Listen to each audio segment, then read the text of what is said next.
Lanjut, nomor 4 teman-teman ya. Jangan gosip yang buruk ya. Kadang-kala kita senang banget ceritain keburukan orang. Kita lupa bahwa setiap orang ada baik dan buruknya ya. Kalau sudah terlalu ekstrim, saya menganjurkan Anda mundur 1 langkah. Kalau sudah terlalu ekstrim. Tapi menurut saya kalau in daily life ya, orang kadang ingin ngasih tahu kita si A begini, si B begitu ya, dalam taraf yang wajar, it's okay. Karena kita butuh informasi juga ya, bos kita karakternya apa ya, sekretaris di kantor kita karakternya apa. Tapi kalau yang sudah ekstrim menurut saya itu dia udah menjatuhi, dia berusaha menjatuhi dirinya. Anda bisa sense kok, betul ya? Ini dia benci sama dia ini. Ini dia niat menjatuhkan. Anda boleh mundur 1 langkah. Tapi kalau hanya general information, kita dengar aja. Jangan ikut. Nah, kita ikut terlibat, betul ya? Saya punya teman, tidak boleh sebut namanya. Anda mungkin kenal atau mungkin tidak kenal ya. Ya, saya nggak mau sebut namanya. Beliau ini sangat wise. Kalau orang menceritakan keburukan orang, beliau dengar aja. Nggak ngomong apa-apa. Tapi kalau kita tanya, begitu ya? Nggak tahu ya. Beliau nggak involve gitu. Pinter banget. Nggak involve tapi dapat info. Ya, jadi info itu menurut saya masih penting dalam kehidupan sehari-hari. Tapi jangan gosip yang buruk. Kalau di kota, nggak fatal. Tapi kalau di kampung, kita ngegosipin orang yang buruk. Orangnya beneran bisa diusir dari kampung. Ini real story. Ya, kayaknya dia ini loh, selingkuh loh. Nah itu di kampung fatal, ngomong begini. Tapi di kota udah nggak terasa. Ya, teman-teman, semoga kita bisa latih ya, punya ucapan yang baik. Orang yang punya ucapan yang baik itu cenderung selamat dimanapun ya. Bagaimanapun kadangkala ucapan kita jadi harimau untuk kita sendiri. Kita lanjut ya. Nomor 4 teman-teman, perbuatan benar ya. Perbuatan benar itu masih sama sebenarnya ya, definisinya perbuatan yang didasari oleh meta ya. Kalau perbuatan didasari oleh meta itu kita ingin memberi manfaat, tidak ingin merugikan makhluk lain. Dan juga tidak melanggar 5 sila. Nah, jadi 5 sila seperti apa? 1, membunuh ya kan, kita bukan pembunuh juga. Tapi selain membunuh juga jangan menyakiti orang lain, misalkan dengan memukul ya, dengan menghajar dan sebagainya. Tidak menipu orang, tidak mengganggu istri atau suami orang ya, itu sila ketiga. Yang keempat tadi sudah kita pelajari, tidak musyawadah. Dan yang kelima tidak bermabuk-mabukan ya. Jadi teman-teman dijaga ya, jangan sampai Anda kehilangan kesadaran, Anda mabuk sampai kehilangan kesadaran, karena efeknya banyak ya. Kadangkala saat mabuk itu kita bisa cerita rahasia-rahasia kita ke orang lain, ya, pas kita sadar itu sangat merepotkan kita. Ya, kemarin saya lihat video di Australia loh, kota apa lupa, orangnya mabuk terus mau mukul orang. Tapi ada bouncernya ya, yang ngejagain. Tapi lucunya karena dia mabuk, dia diusir sama bouncernya, pindah dia ke sebelah restoran, nggak ada bouncernya. Dia ribut di restoran sebelah, terus dia ambil kursi restoran, dia mau lempar bouncernya. Ada yang nonton video itu? Ada ya? Ya, dia mau lempar bouncernya itu. Ternyata yang kena temennya pingsan. Ya, dan dia mabuk gitu. Saya nggak tahu besok dia kena berapa banyak file ya. Ya, jadi jangan sampai kehilangan kesadaran karena sangat merepotkan. Ya, di Amerika kemarin saya cerita orang mabuk bawa kendaraan menabrak mati seseorang. Ya, harus masuk penjara puluhan tahun. Gak worth it ya. Lalu teman-teman, ya kalau di Australia mudah-mudahan enggak ya, tapi kalau di Indonesia kadang ke tempat-tempat dunia malam itu juga bisa dijahatin orang lain ya. Ya, niatnya minum untuk pertemanan tapi ditaruh obat. Ya, mudah-mudahan di sini nggak ada. Oleh karena itu, lebih baik ya jauhilah hal-hal seperti itu ya sejauh yang Anda bisa. Ya.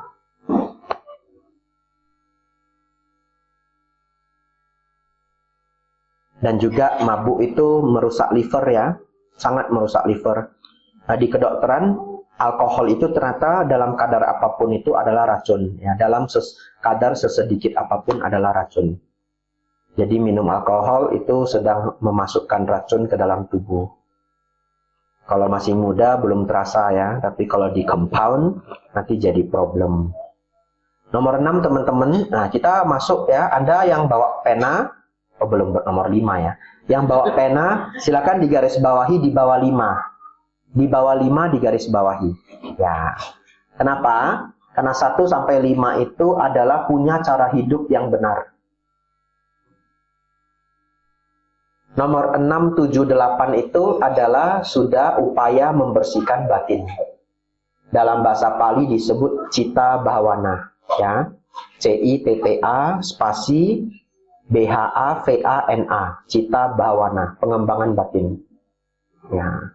Jadi kalau ajaran-ajaran di ajaran lain, di agama lain, nomor 2 sampai nomor 5 itu Anda juga akan ketemu di banyak agama. Betul ya? Tapi terkhusus nomor 1, 6, 7, 8 ini sudah ruang lingkup yang lebih spesifik Anda temukan di dalam ajaran Sang Buddha. Kita selesaikan nomor 5 dulu, baru kita ke nomor 6. Nomor 6 favorit saya teman-teman ya. Nomor 5, hidupnya benar ya. Hidupnya benar itu adalah pekerjaannya benar. Jadi ada beberapa pekerjaan yang dilarang oleh Sang Buddha. Yang pertama, pekerjaan itu menjual makhluk hidup ya. Pekerjaan itu membuat sengsara makhluk hidup. Jadi kalau pekerjaan kita membuat sengsara makhluk hidup, ya tidak baik ya. Kalau Anda bekerja di pabrik daging, Anda jangan jadi algojonya ya. Semua yang dibawa algojonya kalau bekerja ya apa boleh buat, namanya bekerja mencari nafkah, tapi tidak ikut campur dalam pembunuhan ya. Ya. Jadi jangan jadi algojonya aja. Lalu usaha yang buruk itu usaha yang berhubungan dengan menjual makhluk hidup, menjual racun, menjual senjata ya. Ini tidak baik ya.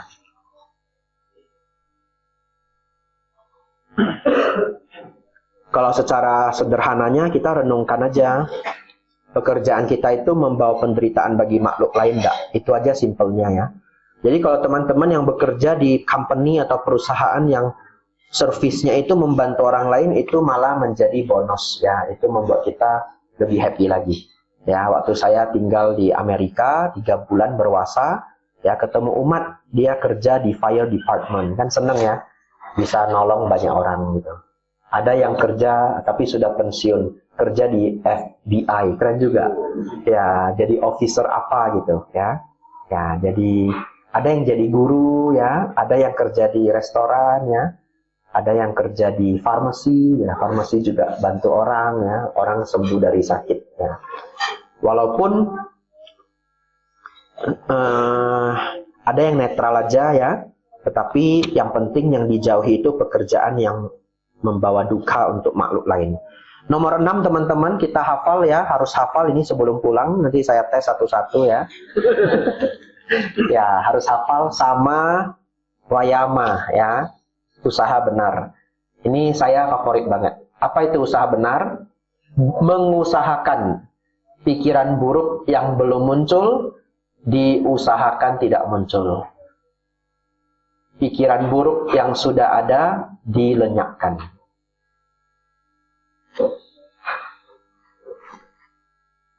Saya ulangi, pikiran buruk yang belum muncul, diusahakan tidak muncul.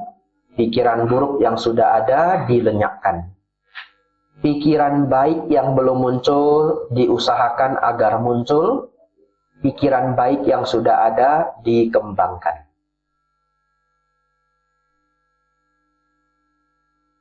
Saya ulang dari awal ya, pikiran buruk yang belum muncul, diusahakan tidak muncul. Pikiran buruk yang sudah ada, dilenyapkan. Pikiran baik yang belum muncul, diusahakan agar muncul. Pikiran baik yang sudah ada, dikembangkan. Ya. Nah, jadi nomor 6 ini kita sudah mulai mengembangkan batin. Mengembangkan pikiran. Mengembangkan ke arah mana Bante? Ke arah keluhuran ya. Agar batin pikiran menjadi lebih luhur. Nah, apa saja yang disebut buruk Bante? Boleh ditulis di sana. Pikiran buruk itu dosa, loba, moha. Dosa, loba, moha ya. marah, serakah, ego ya. Pikiran baik Bante, pikiran baik itu metta, karuna, mudita, UPK ya. Metta, karuna, mudita, UPK.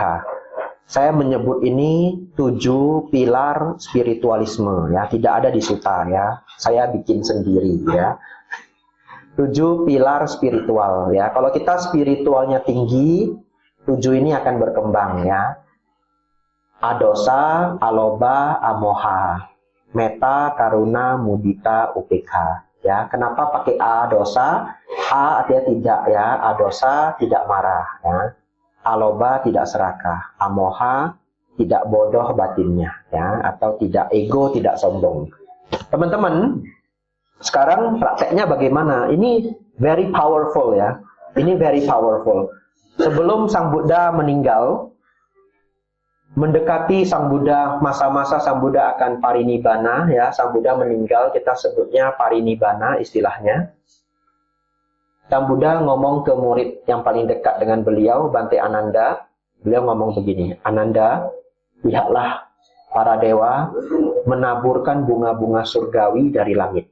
Ya, mau menyambut beliau pass away. Ya. Lalu Sang Buddha mengatakan begini, sesungguhnya penghormatan tertinggi kepadaku adalah mempraktikkan ajaranku. Ya, saya ulangi, penghormatan tertinggi kepadaku adalah mempraktikkan ajaranku. Artinya, bukan berarti bunga-bunga itu bukan puja, bukan. Tapi di antara semua puja, puja yang tertinggi adalah praktik dharma. Jadi mulai hari ini teman-teman ya, kalau Anda ada kemarahan yang Anda tahu ini tidak pantas, belajarlah untuk dikurangi. Ya, gosok dada Anda ya. Ya, kalau bisa berkurang 50% syukur ya. 70% syukur. Dan itu Anda sedang menghormati Sang Buddha. Ya, tidak pernah terpikir kan? Ya. Setiap kita gelisah karena banyak keinginan ya, kita belajar untuk bersabar ya. Keinginan itu bisa diantri, bisa dijalani ya. Harus ada prosesnya. Ketika kita sangat gelisah, sangat kesal, keinginan tidak didapatkan, belajarlah untuk ya udahlah. Tidak semua keinginan harus langsung tercapai, betul ya? Belajar untuk lebih bersabar. Ya. Teman kita udah janji nanti Agustus akan dibeliin, pas Agustus nggak dibeliin, ya. Mau teman, mau orang tua, mau suami gitu ya.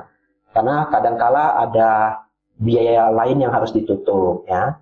Kadangkala ada deposito yang belum cair, for example, ya. Ya udah, mundur 3 bulan. Nah, kalau Anda menjadi sangat kesel, sangat bokambuan ya, bahasa Hokkiennya ya, kayak enggak puas banget gitu, nah, latihan lah. Ya udahlah, ya, keinginan bisa, tidak semua harus langsung terpenuhi. Pada saat itu kita sedang praktik dhamma, ya. Bukan berarti pasif ya. Saya tidak pernah meminta umat Buddha untuk pasif. Tidak marah, tidak kesal, bukan berarti pasif. Cari solusinya. Ngerti ya? Sesuatu kita nggak dapat, kita mau marah, apakah itu solusi terbaik? Kadang nggak juga. Kadang karena marah malah hancur semuanya. Betul ya? Ya, jadi itu bukan the best solution. Tetap cari solusinya, tapi batin tidak gelisah, tidak kesal, tidak marah. Itu praktek dharma. Sulit Bante? Ya, kalau gampang mah namanya bukan latihan ya. Ya, karena sulit kita perlu latihan. Tapi kan harus diingat teman-teman ya, sesuatu yang memberi manfaat besar dalam hidup kita, walaupun sulit untuk dilakukan, tetap kita lakukan ya. Sesuatu yang membawa manfaat besar untuk hidup kita, kendati pun sulit, kita mengusahakannya.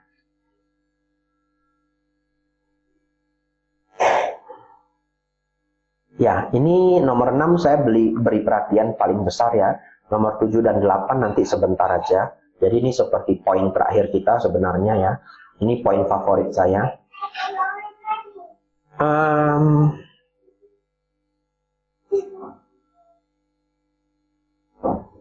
Teman-teman boleh mencatat ya, dalam hati atau dalam catatan ya, apa saja kira-kira sifat-sifat buruk yang menurut Anda ingin Anda kurangi. Begitu kita fokus dengan sifat buruk kita, ya kita jadi lebih aware. Semoga kita ketemu caranya untuk menguranginya. Contoh, ada yang lapor ke saya, Bante, saya orangnya gampang banget iri hati. Apa ya solusinya? Ya, solusinya merenungkan hukum karma dengan baik. Ya, begini. Kalau kita mengerti hukum karma, bukankah setiap orang hanya mewarisi apa yang dulu dia lakukan? Setuju ya? Ya. Orang yang hari ini misalkan tabungannya banyak, dulu pas dia nabung kan juga capek juga, lelah juga. Ya. Yang dulu menabung bukan gak ada keinginannya, ada, cuma dia nahan. Pas hari tua kita lihat dia happy gitu. Tapi kita nggak lihat kan pas dia 20, umur 30, umur 40. Tetapi orang yang kurang nabung, ya dia happy di umur 20, 30, 40. Betul ya? Jadi itulah hukum karma. Setiap orang menjalani apa yang sudah dia lakukan. Jadi kalau kita benar-benar merenungkan hukum karma, tidak ada satu orang pun yang layak menjadi objek keiri hatian kita. Enggak ada. Ya, kita ketemu teman hari ini dia bisa lulus. Misalkan dia pengen masuk university ya, wah dia dapat IELTS nilainya bagus banget gitu. Ya kita mau iri bagaimana, dia juga belajar setengah mati, betul ya? Apalagi pas datang Inggrisnya belum bagus gitu. Jadi teman-teman, saya mau share ya, ini beneran cara berpikir saya. Saya sangat jarang, hampir nggak pernah iri hati. Beruntung saya nggak pinter iri hati. Begitu saya melihat orang yang lebih sukses apapun ya, apapun subjeknya, di mata pelajaran, di kesehatan, whatever. Ya, Anda lebih sukses dari saya dari kesehatan. Nah, saya belum sehat ini ya. Ya, Anda lebih sukses dari saya. Saya melihat Anda semua sebagai inspirasi. Ya, saya sangat beruntung. Memang tidak pinter iri hati. Ya, jadi kalau Anda ketemu orang yang sukses di bidang yang Anda inginkan, jadikan mereka inspirasi. Dan kita mengerti betul secara hukum karma, semua orang hanya mewarisi apa yang sudah dia perjuangkan. Setuju ya? Ya. Anda lihat orang sudah berumur, tapi keluarga masih baik, dekat dengan anak, dekat dengan istri, ya, cucu semua ngumpul. Lalu misalkan muncul keiri hatian. Apa gunanya iri hati ini? Tidak ada gunanya. Yang lebih berguna apa? Tanyain. Pak, Bu, kok bisa keluarga seharmonis ini? Saya beneran nanyain loh. Ya, saya ketemu ibu-ibu ya. Dia dengan adik-adiknya akrab luar biasa. Dengan keponakan akrab luar biasa. Kalau ke wihara bisa 15 orang. Jadi kalau ibu itu datang aja, pasti wihara udah rame. Ya, 15 orang ya. Lalu mereka sering naik mobil konvoy ya, mobilnya sama cuma beda warna, 3 mobilnya ke wihara bareng gitu, lucu juga. Lalu saya tanyain, Bu, kok bisa akrab semuanya sama adik-adiknya? Adik kandungnya entah 3 atau 4 ngikut kemana ibu itu pergi ngikut. Apa Bu tipsnya? Apa coba yang dijawab ibu itu? Kira-kira. Keren banget loh. Ya, hampir ya. Kalau hampir berarti nggak benar ya. Tapi bahasa halusnya hampir ya. Tapi betul, harus saling mendukung, betul ya. Tapi jawaban ibu itu bukan itu. Ibu itu menjawab satu kata tok. Bagus sekali. Nggak kepikiran saya. Kita pikirnya tips yang rumit-rumit ya, kayak saling mendukung atau apa gitu. Iya, 2 kata ya, saling mendukung. Tapi ibu itu jawab satu kata. Keren banget. Anda boleh bawa pulang ini. Sayang. Sayang Bante, saya sayang. Ya betul ya. Kalau sayang ya akrab ya. Ya enggak. Tapi selain sayang kan sebenarnya tidak segampang itu. Saya melihat relationship itu hampir nggak ada bedanya sama nabung uang. Harus ada effortnya. Ya. Effortnya apa? Gosok dada. Karena kan namanya manusia kadang karakter berbeda ya. Ada konflik kecil maupun besar. Kalau setiap konflik tidak mampu diredam dan selalu diperbesar kan sulit. itu kayak nabung gitu. Jadi setiap mau marah, adalah marahnya setengah aja. Kalau bisa jangan marah, marahnya dikurangi. Itu nabungnya. Itu nabungnya. Ya, ada kesalahan apa, jangan selalu dilihat, diperbesar. Kalau bisa ya, cari solusinya. Ya udahlah, sudah lewat ya. Ya, itu secara teori Bapak Ibu ya. Saya tahu sulit ya, karena karakter orang sangat beragam.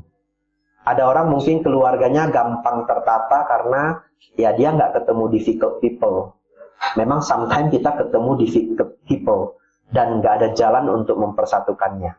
Ya, tapi saya kasih tips secara general ya, yang saya lihat dari orang-orang yang sukses punya relationship yang bagus, ya dia bilang sayang. Ya, jadi dipraktekkanlah itu ya. Kalau ingin punya relationship yang panjang, yang bagus, itu dipertahankan ya, musyawadahnya dijalankan ya. Kata-katanya jangan kasar, jangan menghina.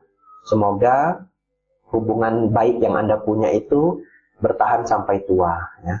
Teman-teman, jadi saya cerita tips ini ke umat tersebut ya, karena dia bilang dia punya sifat iri hati. Panjang, setengah jam khotbahnya ya untuk umat tersebut.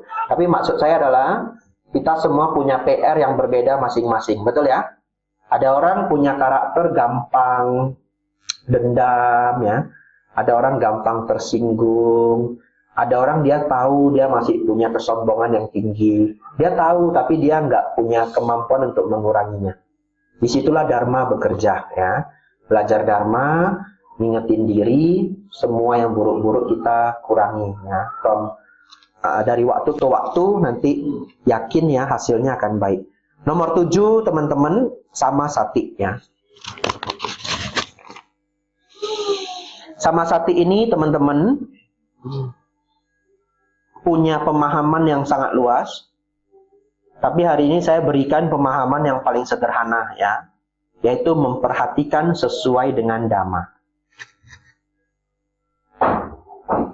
Memperhatikan sesuai dengan Dhamma. Dalam kurung anicca, dukkha, anatta. Dalam kurung anicca, dukkha, anatta.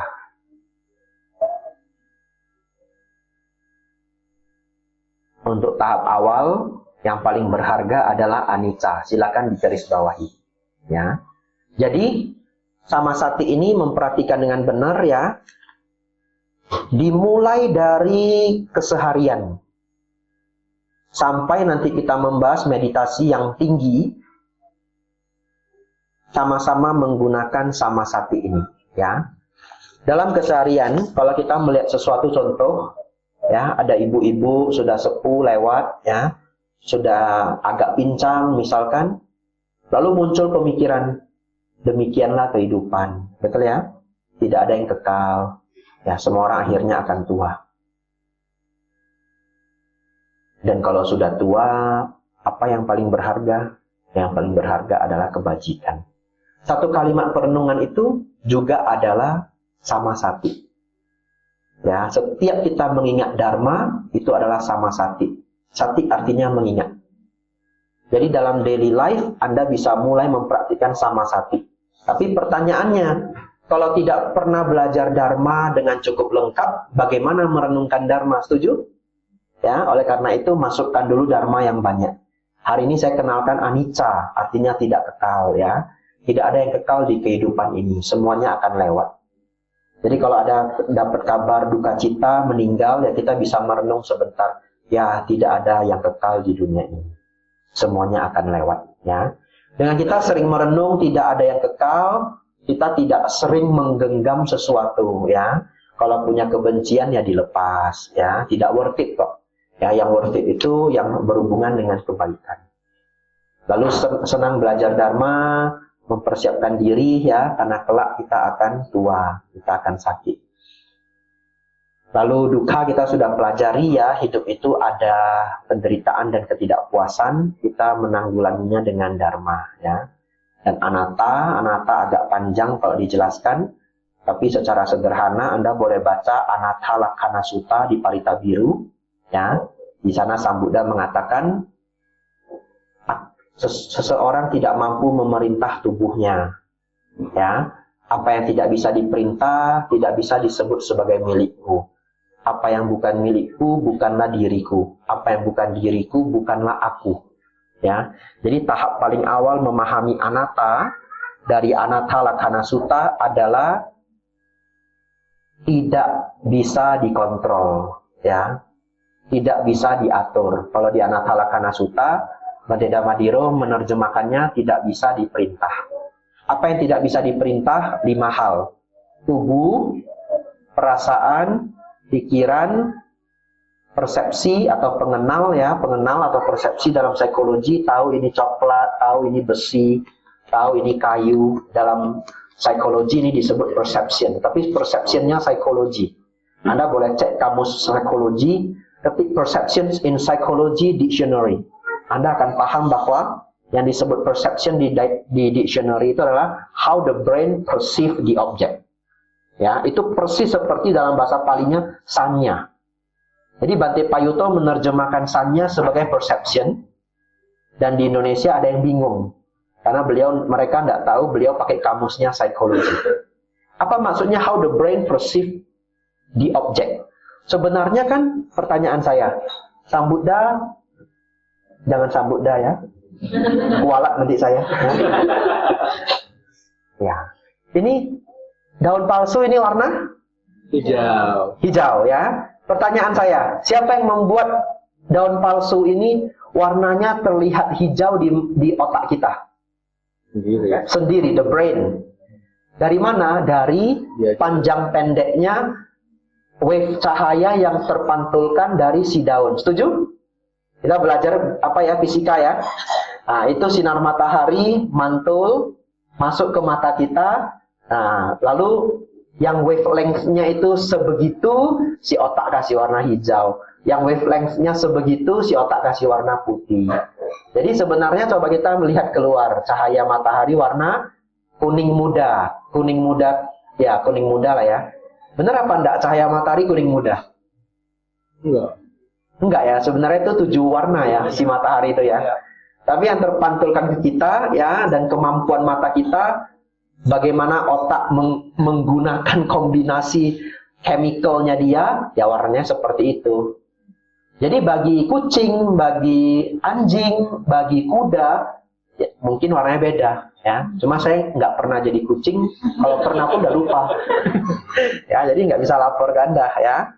Nah, tapi ada yang buat itu video bagaimana ular melihat dunia ya. Ular itu kan bisa lihat suhu. Ya, ular bisa lihat suhu, kita nggak bisa lihat suhu. Bagaimana lumba-lumba melihat dunia? Lumba-lumba punya sonar alami, kita tidak punya. Nah, jadi how the brain perceive the world, we call it perception. In Buddhist itu adalah sanya. Ya, agak rumit ya, tapi karena kita sistem kebut semalam ya. Ya, kelas kita cuma 4 ya, dan satunya Waisak. Jadi kita agak banyak belajarnya. Teman-teman, tubuh tidak bisa dikontrol sepenuhnya, setuju? Ya, kita nggak bisa perintah, oh tubuh jangan tua, oh tubuh jangan gemuk, nggak bisa.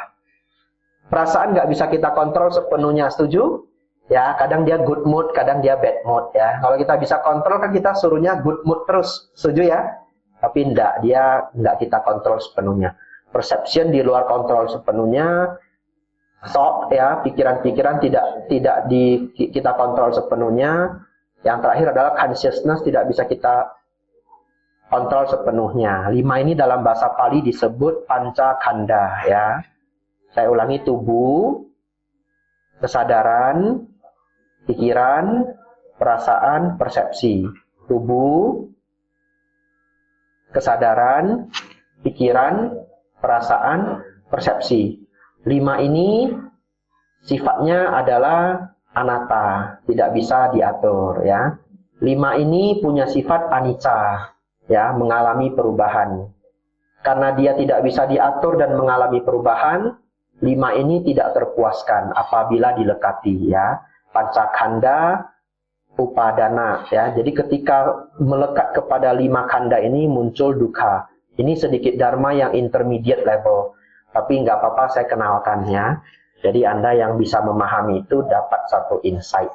Nah, teman-teman, ketika kita melihat di luar sana apapun yang terjadi dan kita merenungkannya dengan dharma, itu adalah samasati.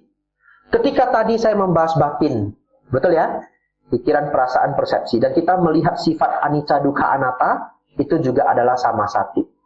Ya, ketika kita bermeditasi sampai pencapaian jhana, kemudian menggunakan kemampuan jhana untuk melihat asawa, arus batin yang di uncontrolled mental outflow, arus batin yang bocor tidak terkendali. Kita juga melihat anicca, dukkha, anatta di dalamnya. Jadi samasati itu sesungguhnya adalah melihat hakikat dharma di dalam kehidupan kita. Ya, baik daily life maupun sampai meditation level. Jadi silakan Anda terjemahkan samasati ya, saya beri yang paling simple. Memperhatikan sesuai dengan dharma. Dalam kurung, memperhatikan anicca, dukkha, anatta. Nomor 8, teman-teman, meditasi benar ya. Tidak ada penjelasannya lagi, karena kalau saya jelaskan 2 jam. Ya. Meditasi benar itu adalah meditasi yang membawa pada pencapaian jhana 1, jhana kedua, jhana ketiga, dan jhana keempat. Ini menurut Sutta ya. Jadi definisi literal menurut Sutta, mencapai jhana 1, jhana kedua, jhana ketiga, dan jhana keempat. Serta memenuhi 7 faktor jalan mulia berunsur 8 di bawahnya, yang sudah kita pelajari bersama hari ini. Saya tidak bisa membahas jhana lagi 1-4 teman-teman ya, terlalu banyak. Tetapi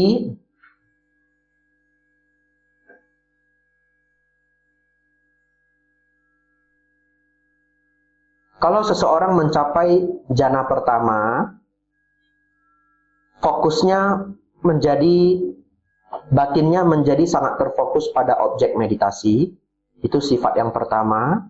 Sifat yang kedua adalah muncul kebahagiaan dalam meditasi. Dan sifat yang ketiga adalah lamunan pikiran menjadi berkurang. Ya. Lamunan berkurang sampai menjadi padam. Ketika lamunan ataupun pengembaraan pikiran padam secara keseluruhan, kita menyebutnya jhana kedua. Ya. Jadi di dalam jhana kedua ini agak sulit ya, tapi didengarkan aja, tidak apa-apa. Di jhana kedua itu ada 3 faktor batin, ya disebut sebagai sukha, piti, dan ekagata. Dan di sana tidak hadir vitaka dan wicara. Saya sederhanakan, ya jangan takut dengan bahasa palinya, saya sederhanakan. Jadi kan ada jhana 1, 2, 3, dan 4. Ya, saya hanya explain jhana kedua untuk sore hari ini. Jhana 1 itu kayak setengah jalan menuju jhana kedua. Jadi ketika saya explain jhana kedua, Anda langsung paham jhana pertama. Jadi istilah jhana itu artinya apa sih Bante? Jhana itu 1. Batin mengalami ekagata. Eka itu tunggal, setuju? Berarti batin menjadi manunggal. Manunggal apa? Terhadap objek meditasi. Let's say, nafas masuk, nafas keluar. Jadi bisa nggak sambil meditasi nafas masuk, nafas keluar sambil mikir besok masak apa ya? Itu kan nggak ekagata, setuju? Ya, kalau ekagata, nafas masuk, nafas keluar. Nggak ada objek lain lagi. Apapun objeknya nggak soal. Ya, kita bahas prinsipnya aja. Muncul ekagata. Yang kedua, muncul sukha dan piti. Sukha dan piti adalah kebahagiaan dalam meditasi. Jangan dipikirkan bedanya apa Bante sukha dan piti. Anda akan bingung. 10 biku ngasih 10 definisi. Trust me. Jadi Anda nggak usah cari definisinya. Anggap pokoknya happy dah. Ya. Bahagia dalam meditasi, sukha dan piti. Tapi kalau Anda ingin spesifik belajar apa itu sukha, apa itu piti, ya silakan belajar dari guru-guru favorit Anda. Dan percaya saya, beda guru nanti beda definisi. Karena itu pengalaman. Nanti Anda tahu setelah Anda mengalaminya. Tapi yang kita tahu prinsipnya adalah meditasi Buddhis itu membawa pada kebahagiaan batinnya. Sukha dan piti adalah kebahagiaan batin. Jhana kedua, lenyapnya vitaka dan wicara. Apa itu vitaka dan wicara? Vitaka adalah awal pikiran, Wicara adalah keberlanjutan pikiran. Apa itu awal pikiran? Contoh, besok hari Senin. First thought. First thought ini witaka. Awal pikiran. Tapi pikiran itu punya sifat, ya. 1 jadi 10, 10 jadi 100. Proliferate, ya. Jadi witaka dan wicara itu adalah the proliferations of the minds. Kita hanya mikir besok hari Senin. Coba Anda dalam hati sebut besok hari Senin. Pasti bentar lagi mikir kan? Apa jadwalnya? Mau kerjain apa? Aduh, besok kerjaan saya banyak banget. Ya, misalkan ya, saya istirahat ya. Saya kerjanya Sabtu Minggu. Ya, saya take rest ya. Udah saya bolongin. Senin nggak mau kemana-mana gitu ya. Jadi muncul nih pemikiran-pemikiran. Nah, itu disebut wicara, keberlanjutan pikiran. Nah, V sering menjadi B, vihara menjadi biara, vyapada menjadi biapada, wicara menjadi bicara.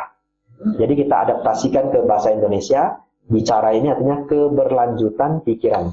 Karena apa yang kita pikirkan, itulah yang kita bicarakan. Tapi konteksnya beda, ya. Konteksnya beda, mirip tapi beda.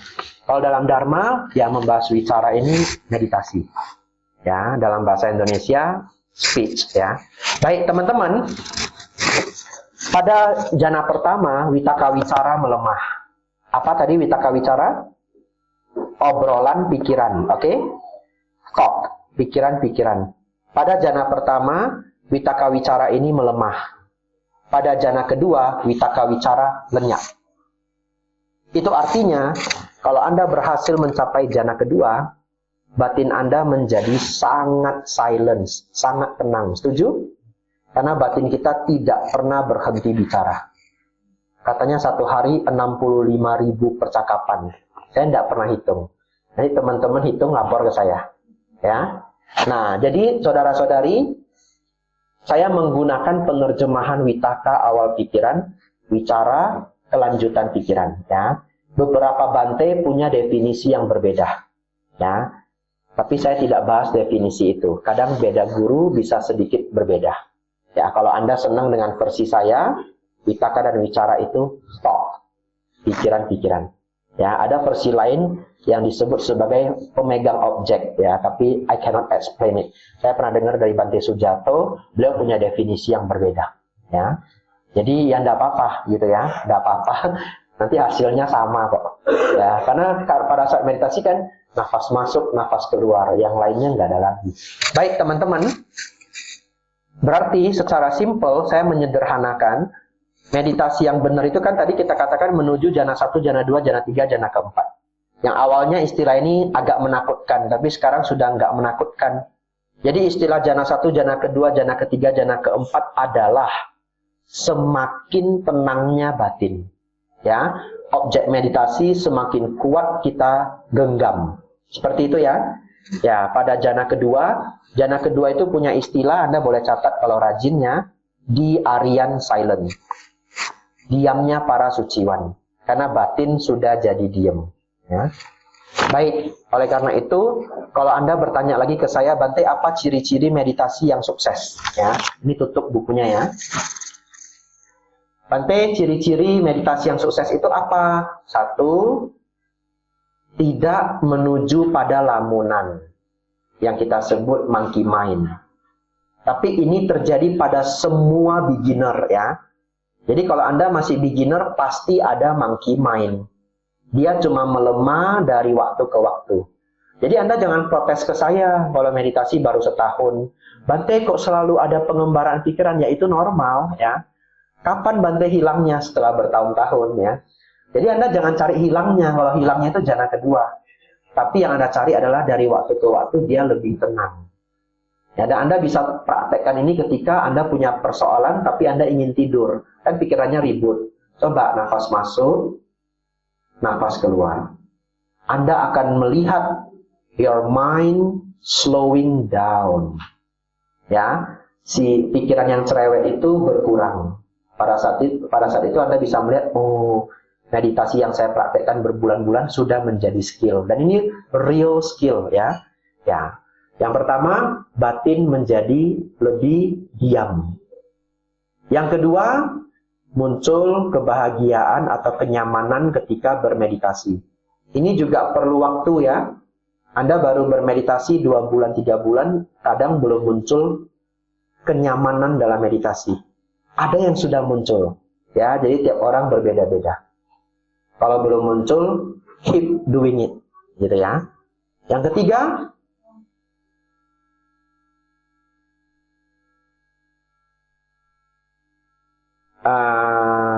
habis ya. Karena kan cuma ekagata, sukha piti ya. Vitaka wicara sukha piti ekagata jana pertama. Jana kedua, vitaka wicara lenyap ya. Muncul sukha piti dan ekagata. Ya, yang ketiga ini adalah ekagata menguat ya. Kemampuan kita memegang objek meditasi menjadi kuat. Dalam meditasi Anda melihat sama dia kembali ke nomor 1. Jarang melamun ya, jarang melamun. Kalau daily life, bagaimana Anda melihat meditasi Anda berkembang dalam kehidupan sehari-hari? Tadi kan dalam meditasi ya. Kalau dalam kehidupan sehari-hari, kemarahan berkurang, keserakahan berkurang, ego dan kesombongan berkurang. Ya, dan ini real result ya. Hasil dari belajar dharma dan bermeditasi itu, dosa, loba, moha berkurang dari waktu ke waktu. Tapi Anda jangan lapor ke saya. Bante, teman saya sudah meditasi 2 tahun masih galak, Bante. Ya. Kalau dia meditasinya benar dulu ya. Kalau nggak benar kan saya nggak bisa komentar. Kalau cara dia benar, dia improve kok. Tapi karena awalnya dia galak banget. Jadi biarpun dia improve ya masih galak ya. Tapi ya terus aja lanjut ya, nanti setelah 1-2 tahun akan terasa. Bermeditasi itu seperti merawat anak teman-teman ya. Kenapa disebut seperti merawat anak? Anak itu kan ngikutin kita terus. Jadi dia membesar kita nggak begitu terasa. Tapi kalau teman kita udah 4 bulan nggak dateng ya, udah 6 bulan nggak dateng, nah, lihat anak-anak ini ketemu setelah 4 bulan, 6 bulan, dia terasa loh. Anakmu gedean ya. Betul ya? Ya, jadi meditasi itu sangat seringnya kita nggak merasa banyak improvement. Kenapa? Karena batin kita ngikutin kita setiap detiknya. Kita improve, kita nggak terlalu merasa. Tapi setelah kita latihan meditasi, belajar dharma 6 bulan, 8 bulan, 1 tahun, pas cengbeng Anda pulang ke Indonesia ya, bisa sepupu Anda ngomong, kamu berubah loh. Berubah apanya? Nggak tahu, tapi kamu berubah. Nah itu tanda-tandanya ya. Anda sudah improve dalam dharma. Kadang-kadang dia ngomong, kayaknya lebih tenang ya, auranya lebih bersinar gitu ya, atau apapun itu. Tapi menurut saya akan sangat terasa setelah 2 tahun. Kalau Anda rajin belajar dharma, rajin bermeditasi ya, setelah 2 tahun Anda akan mengalami improvement yang besar ya, kalau belajarnya benar. Anda bisa melihat sendiri, ego Anda berkurang, kemarahan Anda berkurang ya. Saya setiap hari raya, mau Imlek ataupun Old and New, saya renungkan diri saya improve nggak tahun ini? Ya, dosa loba moha saya improve nggak? Ya, kalau nggak improve berarti latihannya kurang sukses. Teman-teman, anumodana semuanya, habis pelajaran kita ya. Ternyata sudah 2:30. Inilah 4 kebenaran mulia dari memahami dukkha sampai 1 set latihan lengkap yang kita sebut jalan mulia berunsur 8. Jadi mulai hari ini teman-teman, kalau ditanya teman umat ya, ditanya orang lain, bagaimana cara mencapai kesucian, mencapai arahat, sukses secara dharma, nama formula atau jalannya, kurikulumnya adalah jalan mulia berunsur 8 ya, dan memahami 4 kebenaran mulia. Thank you ya, saya kembalikan ke panitia ya.